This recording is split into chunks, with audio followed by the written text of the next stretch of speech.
Again we are here to discuss assignment 2। और अगर इस पार्ट में हम देखें तो क्वेश्चंस हमारे पास टोटल कितने दिए हुए हैं, 10 क्वेश्चंस अराउंड दिए हुए हैं। तो हमारे पास टोटल देखिए, अगर क्वेश्चंस की बात करूं तो बहुत ज्यादा टफ क्वेश्चंस नहीं है, इजी क्वेश्चंस ही रखे गए हैं।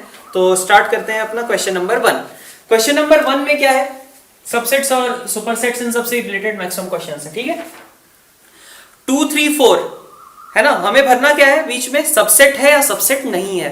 तो 2 3 4 is also a subset of 1 2 3 4 5। Of course हर एक एलिमेंट इधर साइड राइट साइड में प्रेजेंट दिख रहा है क्या, हाँ दिख रहा है। और अगर हम देखें, बस इतनी रिक्वायरमेंट थी, है ना। तो पहले वाले केस में कहूं तो पहले वाले केस में सबसेट होगा। ठीक है, फर्स्ट पार्ट। ये सेकेंड पार्ट की बात करता हूं। सेकेंड पार्ट में क्या है, सेकेंड पार्ट में हमारे पास A B C is subset of B C D, बिल्कुल नहीं। ठीक है, ए उधर ए राइट साइड वाले में नहीं दिखा, इसलिए हमने इसको हटा दिया सबसेट से। थर्ड पार्ट की बात करूं, x is student of class 11 of your school. ठीक है, x such that x is student of your school. ठीक है, तो ऑफ कोर्स 11th का जो स्टूडेंट होगा, ठीक है, उनका कलेक्शन मतलब 11th क्लास, एक तरीके से 11th क्लास पूरे स्कूल का सबसेट होगी ना, तो इसलिए ये भी सबसेट है। तो थर्ड पार्ट में कहें तो ये भी सबसेट का काम करेगा। फोर्थ पार्ट पे आते हैं, इधर ही लिख लेते हैं। फोर्थ पार्ट देखिए, फोर्थ पार्ट में क्या है, x is circle in the plane, x is a circle in the same plane with radius 1 unit. ठीक है, तो अब तो यहां देखिए, अब तो ऐसा हो गया कि x is circle in a plane, ये तो ज्यादा बड़ा सेट हो गया ना, इसमें बहुत सारे सर्कल्स आएंगे। और जो दूसरा राइट साइड वाला लिखा हुआ है, circle in same plane with radius 1 unit, अब इसमें तो क्या होगा, इसमें तो कम ही सर्कल होंगे। ज्यादा बड़ा सेट कौन सा हुआ, जिसमें हम रेडियस को कुछ भी रख सके, उसका एक सबसेट हुआ ना। ठीक है, इसका एक सबसेट हुआ सेकंड वाला। मतलब अगर मैं कहूं तो पहला वाला यहां पे इनफैक्ट सुपरसेट का काम कर रहा है। तो खैर क्वेश्चन की बात करें तो सबसेट नहीं है, ये बात तो ठीक है, लेकिन वैसे देखा जाए तो पहला वाला सेट दूसरे वाले सेट का सुपरसेट है। अब हम बात करते हैं नेक्स्ट क्वेश्चन, फिफ्थ पार्ट की। फिफ्थ पार्ट में हमारे पास था x is triangle in a plane, x is rectangle in a plane. तो ट्रायंगल जो है रेक्टेंगल का पार्ट ऐसा थोड़ी ना है। ठीक है, बहुत सारे रेक्टेंगल्स होंगे और बहुत सारे ट्रायंगल्स होंगे, तो हम इस तरीके से किसी ट्रायंगल को रेक्टेंगल का सबसेट हम नहीं कह सकते हैं। ठीक है, फिर सिक्स्थ पार्ट की बात करता हूं। सिक्स्थ पार्ट में क्या है, x is an equilateral triangle, x is triangle. तो ऑफ कोर्स ट्रायंगल, बहुत सारे ट्रायंगल्स में से कुछ स्पेसिफिक ट्रायंगल्स को हम उठा करके इक्विलेटरल ट्रायंगल बोल देंगे। तो ऑफ कोर्स यहां पे ये सबसेट होगा। और सेवेंथ पार्ट की बात करूं, even natural number, x is an integer. तो इवन नेचुरल नंबर और x is an integer, of course यहां पे हमारे पास जो सेवेंथ पार्ट है वो भी सबसेट का काम कर रहा होगा अपने लिए। ठीक है, सेकेंड पार्ट पे आते हैं। सेकेंड क्वेश्चन, सेकेंड क्वेश्चन में क्या कहा गया है, which are true or false. तो A B is not a subset of B C A. क्यों नहीं भाई, ये तो होगा ही सबसेट। ठीक है, तो इसका मतलब पहला वाला फॉल्स है। फॉल्स के बाद सेकेंड वाले की बात करूं, A is subset of X is vowel in English alphabet, ये बिल्कुल ट्रू बात है। फिर इसके बाद देखिए 1 2 3 इज सबसेट ऑफ 1 3 5, बिल्कुल गलत बात है, इसलिए फॉल्स 2 के बाद फिर से क्या आ गया, फॉल्स आ गया। ए ए बी सी, ठीक है, तो बिल्कुल ये सबसेट का काम कर रहा है, तो ए ए बी सी के सबसेट का काम कर रहा है, इसलिए ये अपने पास ट्रू हो गया। फिर आगे देखिए, A belongs to A B C, नहीं ये बात गलत है। देखिए यहां पे क्या कहा गया है, सबसेट और एलिमेंट वाला, वही पार्ट जो मैंने फोकस करने को कहा था कि कई लोगों को इसमें कंफ्यूजन रह जाती है, उसी से रिलेटेड है क्वेश्चन। क्या कहा जा रहा है, सेट के अंदर ए इज एलिमेंट ऑफ, ये बात तो गलत है ना। सेट ए सबसेट था, ये बात ठीक थी, लेकिन सेट ए, क्या दो कॉमा के बीच कहीं भी सेट के अंदर ए लिखा हुआ मिल रहा है क्या, नहीं मिल रहा है, इसका मतलब ये एलिमेंट नहीं होगा, और ये स्टेटमेंट अपना कैसा हो गया, रॉन्ग। फिर आगे देखें हम सिक्स्थ में, x is even natural number less than 6 is subset of x is natural number which divides 36। अब इस पार्ट में थोड़ा सा देख लेते हैं। सिक्स्थ पार्ट में हमारे पास क्या क्या आएगा। पहले वाले सेट की बात करूं तो पहले वाले सेट में हमारे पास आएगा even natural number less than 6, तो 2 4 यही केवल आ जाएंगे। ठीक है, दूसरे वाले सेट की बात करूं तो दूसरे वाले सेट में नेचुरल नंबर व्हिच डिवाइड्स 36, तो डिवाइड्स 36 में देखिए क्या आएगा, 2 आएगा, इवन 1 भी आएगा। ठीक है, नेचुरल नंबर से 1 2 फिर 3 4, ठीक है, और क्या आएगा, 4 के बाद 6 आएगा, 6 के बाद 9 आएगा, 12 आएगा, ये सारी चीजें रहेंगी। ठीक है, 18 वगैरह ये सब भी रहेंगे। तो खैर मेरा काम तो हो गया ना, 2 4 मुझे यहां दिख गया, इसका मतलब ये सबसेट होगा। ठीक है, तो इसका मतलब अगर मैं कहूं तो ये भी हमारे लिए सबसेट का काम कर रहा है, ये स्टेटमेंट भी अपना ट्रू है। क्वेश्चन नंबर 3, क्वेश्चन नंबर 3 में देखिए A1 2 3 4 5 इस तरीके का दिया हुआ है, 3 4 पे सेट है और which of the following statements are incorrect and why. तो पहला जो स्टेटमेंट है, पहला स्टेटमेंट क्या है, 3 4 is subset of A, 3 4 is an element of A. अगर 3 4 को सबसेट बनना होता तो ऐसे बनता ना, एलिमेंट लिखो, एलिमेंट के ऊपर करली ब्रेसेस लगाओ, तब तो वो सबसेट बनता है। यहां पे तो बस उसने एलिमेंट ही लिख दिया ना, ये तो एलिमेंट था ना पूरा का पूरा, 2 कॉमा के बीच में ऐसा दिख रहा था, इसका मतलब ये एक एलिमेंट था और इसका मतलब कि पहला स्टेटमेंट यहां पे इनकरेक्ट है, तो पहला हमारा फॉल्स हो गया। सेकंड की बात करता हूं, सेकंड में 3 4 इज एलिमेंट ऑफ ए, बिल्कुल सही बात इस बार कर दी है इसने, तो सेकंड स्टेटमेंट हमारा ट्रू है। थर्ड स्टेटमेंट की बात करूं, थर्ड स्टेटमेंट यही जिसकी वजह से पहला फॉल्स हुआ था, उसने वो कमी पूरी कर ली, तो इसका मतलब थर्ड स्टेटमेंट की बात करूं मैं, ठीक है, तो थर्ड स्टेटमेंट हमारा कैसा है, ट्रू है। फोर्थ स्टेटमेंट पे आते हैं, फोर्थ स्टेटमेंट कैसा होगा, फोर्थ स्टेटमेंट में 1 इज एलिमेंट ऑफ ए, बिल्कुल ठीक बात, कोई डाउट ही नहीं यहां पे।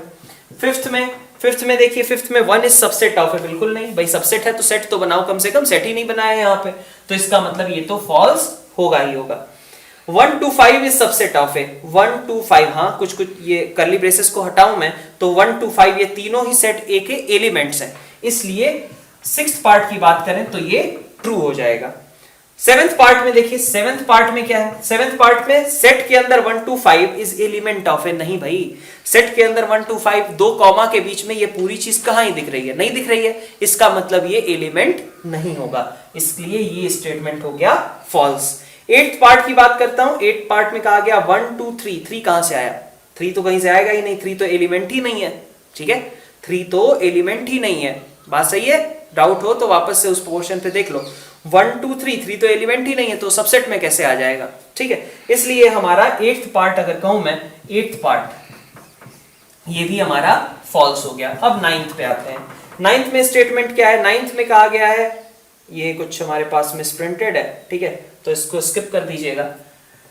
टेंथ पार्ट पे आते हैं, टेंथ पार्ट में कहा गया है 5 इज सबसेट ऑफ ए, तो 5 is always subset of A, ठीक है, तो 5 is always a subset of A, ये बात तो बिल्कुल करेक्ट है, इस स्टेटमेंट को हम ट्रू बोल सकते हैं। 11th पे आता हूं, 11th में क्या कहा गया, सेट के अंदर 5 इज सबसेट ऑफ ए, नहीं, 5 तो ठीक है, नल सेट हमेशा सबसेट होता है, लेकिन ये थोड़ी ना नल सेट है, 11th वाला जो लिखा हुआ है वो तो सिंगलटन सेट है, वो नल सेट नहीं है, इसलिए ये वाला स्टेटमेंट हमारा फॉल्स हो गया।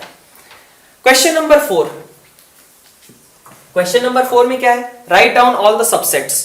तो अब देखिए, सेट के अंदर ए था, इसके सबसेट्स क्या बनेंगे भाई, एक तो नल सेट बनेगा और एक एलिमेंट लिया और उसके ऊपर ऐसा कर्ली ब्रेसेस लगा दिए, ये हमारे सबसेट्स बन गए। एक एलिमेंट था तो कितने सबसेट्स बनेंगे, 2⁻⁴ बन गए। फिर नेक्स्ट देखिए, सेकंड अगर हम देखें a कॉमा b के लिए सबसेट्स लिखने थे, तो a कॉमा b के लिए क्या सबसेट्स क्रिएट होंगे, तो एक सबसेट तो फाई इटसेल्फ होगा, एक सबसेट हो गया हमारे पास फाई, एक सबसेट हो गया, a को उठाओ और उस पे करली ब्रेसेस लगा दो, और क्या b को उठाओ उसके ऊपर करली ब्रेसेस लगा दो, a b दोनों को उठा लो और उनके ऊपर करली ब्रेसेस लगा दो, ये हमारे हो गए a b के सबसेट्स। 1 2 3 की बात करूं मैं तो बिल्कुल दिक्कत नहीं है, यहां पे भी एक तो फाई आएगा ही आएगा।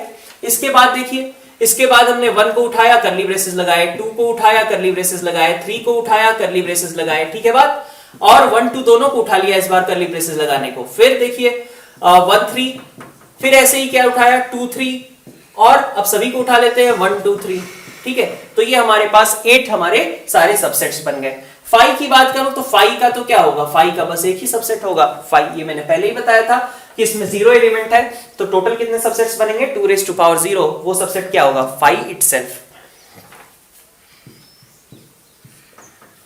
Question number 5, how many elements PA मतलब पावर सेट ऑफ ए, ठीक है, यहां पे PA का मतलब है power set of A if A is equal to 5। बहुत सिंपल सी बात हो गई ना, A अगर 5 है मतलब A में 0 एलिमेंट्स हैं, तो उसके कितने सबसेट्स बनेंगे, number of subsets will be equal to 2⁻⁴ which is 1। तो पावर सेट ऑफ A का अगर मैं कहूं कार्डिनल नंबर, तो वो तो कहां से बनता है, सबसेट से ही बनता है, और सबसेट्स कितने हैं, एक ही है, तो वही हमारा पावर सेट बना लेगा।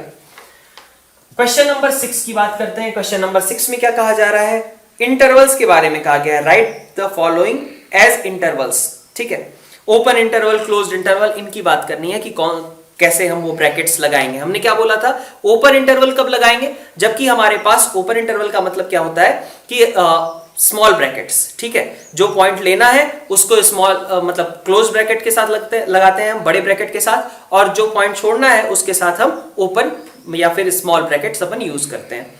तो फर्स्ट पार्ट की मैं बात करूं, फर्स्ट पार्ट में क्या कहा गया है, -4 से 6, -4 छोड़ना था, 6 लेना था, हो गया काम। फिर इसी तरीके से देखिए -12 से -10 दोनों ही छोड़ने थे, तो -12 -10 ये भी हो गया। अब देखिए आगे यहां पे नेक्स्ट क्या है, 0 से 7, 0 लेना था, 0 ले लिया, 7 छोड़ दिया, ठीक है। और आगे 3 से 4 दोनों लेने थे, तो इस बार 3 4 दोनों ही क्लोज ब्रैकेट्स लगा दिए हमने, ठीक है। तो ये हमारा क्वेश्चन नंबर 6 ऐसा मतलब बस ओपन क्लोज ब्रैकेट से रिलेटेड क्वेश्चन था। क्वेश्चन नंबर 7 देखिए, यहाँ पे हमें इंटरवल्स को सेट बिल्डर फॉर्म में रिप्रेजेंट करना है। अगर देखिए पहले पार्ट में तो -3 से 0 और दोनों को हमें इनफैक्ट एक्सक्लूड करना है, तो अपन कैसे लिख दे, जैसा ऊपर लिखा हुआ है, x such that x belongs to R and x lies in between -3 to 0। बात हो गई अपनी खत्म, इन दोनों को इक्वल करना नहीं है, अगर इक्वल कर देंगे तब तो क्लोज ब्रैकेट लग जाएगा ना, तो इसलिए ये हमारा सेट हो गया, पहला कह लीजिए, ठीक है। फिर इसी तरीके सेकंड देखिए 6 और 12 है, तो कुछ खास दिक्कत नहीं, x such that x belongs to R and x के बारे में कहें तो ये 6 से लेकर के 12 के बीच में लाई करेगा, ये हमारा सेट B हो गया। सेट C की बात करूं तो C में क्या है, 6 लेना है, 12 नहीं लेना है, तो इस बार ऐसा लिख देते हैं, x 12 लेना है, ठीक है, और 6 नहीं लेना है, तो बस ऐसा हो गया, ठीक है, बाकी सब चीजें ऐसी ही रहेंगी। डी सेट की बात करूं तो -23 और 5, तो डी में देखिए क्या लिखना होगा, डी में अपन लिख देंगे यही पूरी कहानी फिर से पहले स्टार्टिंग में, x such that x belongs to R and, ठीक है, -23 पे इक्वालिटी होगी और 5 पे इक्वालिटी नहीं होगी, तो ये हमारे पास 7th के लिए ABCD चारों ऑप्शन मतलब पार्ट्स हो गए। 8th की बात करूं, 8th में क्या कहा गया है, what universal set would you propose for each of the following, set of right triangles. तो set of right triangles, right angle triangle मतलब सेट ऑफ ऑल ट्रायंगल्स है ना, सेट ऑफ आइसोसेलेस ट्रायंगल्स, ठीक है।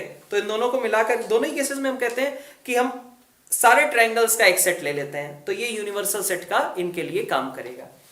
तो 8th में तो बस यही है, सेट ऑफ ऑल ट्रायंगल्स, ठीक है, 8th में set of all triangles. 9th पे आते हैं, 9th में क्या कहा गया, 9th में हमारे पास है कि given the sets A B C which of the following may be considered as universal set for all 3। तो 0 से लेकर के 6 तक कुछ छूट गया क्या, हाँ सी में कुछ छूट गया है, सी का 8 नहीं आ पाया है, इसका मतलब पहला वाला काम का नहीं है, तो पहला वाला काम नहीं करेगा। सेकंड की बात करूं मैं 5 कैसे यूनिवर्सल सेट हो जाएगा, ये तो बिल्कुल नहीं करेगा, ये भी रॉन्ग हो गया। थर्ड की बात करूं मैं, 0 से लेकर के 10 तक के सारे टर्म्स दिए गए हैं, कुछ छूटा क्या, नहीं छूटा, इसका मतलब कि ये भी हमारा काम करेगा। फोर्थ की बात करूं तो यहाँ 0 छूट गया है, इसलिए ये भी काम नहीं करेगा, सी ऑप्शन अपना करेक्ट होगा, ठीक है। नंबर 10 देखिए, इक्वल सेट्स हमें फाइंड आउट करने कि क्या दो सेट्स इक्वल हैं या नहीं है।